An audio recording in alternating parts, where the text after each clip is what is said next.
यो viral भिडियोको viral र funny कमेन्टहरू। लास्टको कमेन्ट सुनेपछि हाँस्दा हाँस्दा कट्टुमा गुनी आउन सक्छ है। पहिला यो भाइरल भिडियो हेरौँ।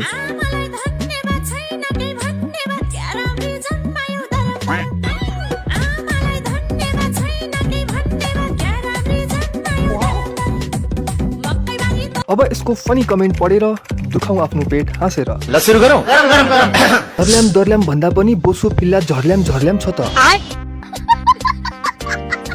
अर्को कमेन्ट, बेहुलाले चाहिँ जन्ती सहित डोजर पनि लैजानु पर्ने अवस्था। अर्को कमेन्ट, अब यसलाई पनि अम्ला खुवाउनु पर्यो माट टोक्नु। खोइ सब्स्क्राइब र लाइक गर्नुभयो त? गर्नु भएको छैन भनेपछि गरिहाल्नुहोस् है। धन्यवाद।